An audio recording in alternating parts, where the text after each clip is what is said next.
Yo, what is going on, guys? It is your boy Zulu here. In today's video, it's going to be a very quick tutorial on how to have images or icons in the bottom corner, as you guys see in all these maps, with the superpowers. Now, this is going to be a UEFN tutorial, but I'm going to start in Creative 1.0, and it'll all be placed, and it'll just be much easier.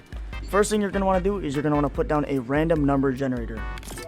The settings on this, you're going to want to change value limit to 16, or whatever your max player count for your map is going to be. For my map, it is 16 players, so put that to 16. Your winning value, have that at 0. Your roll time, it's going to be at instant. Pick each number once, put this to yes, but you're going to want to change it to reset on round start. Not reset on game start, reset on round start. Zone direction, put it on backwards, and then you should see the blue kind of outline right here, which you're going to place your stuff in. After that, you're going to want to put your length to whatever your value limit to is. So mine, in this case, is 16. Your play audio, have that off. It's just kind of annoying. And then what you're going to want to do is you're going to want to go over and say you already have player spawners on your map. Sure, that's good. But if you don't, just place one down. And then you're going to want to go to the very end and go to your events. And it's going to say on player spawn send event 2. Click add, click your random number generator, and then click activate. Now, if you don't have your spawners and you just placed one, you'll be copying this and placing down 16 wherever you want your player spawners to be all over your map. But say you already have your spawners, just go to your spawners and do that for every single one, and then you should be good. Now, what you're going to want to do is you're going to want to go into your blue border that the random number generator made, and you're going to place a trigger. Now, the settings for these triggers you're going to want to change is triggered by player, off, triggered by vehicles, off, and triggered by water, off. And then your trigger delay, put it as 1 second. Your trigger VFX, put it off. Trigger SFX, off. Receive damage when invisible, just put it to take damage. And then you're going to want to copy it, and then just place 15 more of them down, adding up to 16. Or say your max player count is 12, place 11 more down. It doesn't matter. And then you're going to want to have a HUD message device. This right here is going to be what kind of puts up your image in the corner. You don't need to do anything to it. All that stuff needs to be done in UEFN. And then your class selector, just go ahead and change class to switch to, put it as class 1.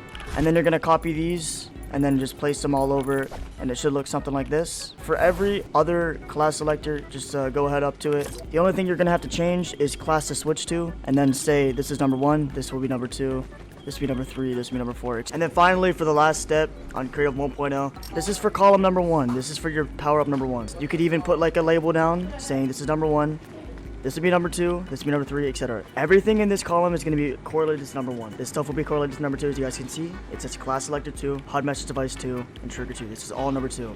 So this stuff is all number 1. You have to connect it all together. You guys want to know how to do that?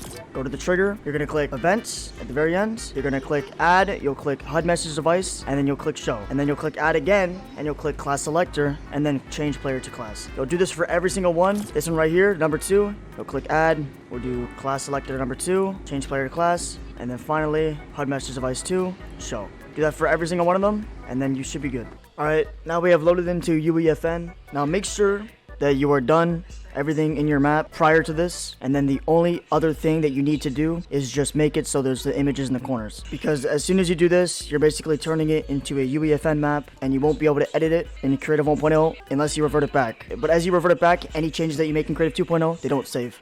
Alright, as you guys have loaded into your map, you can see that everything that you just did in Creative 1.0 is going to be here. You're going to want to go to your content drawer, folder that says basically your map name and then your content.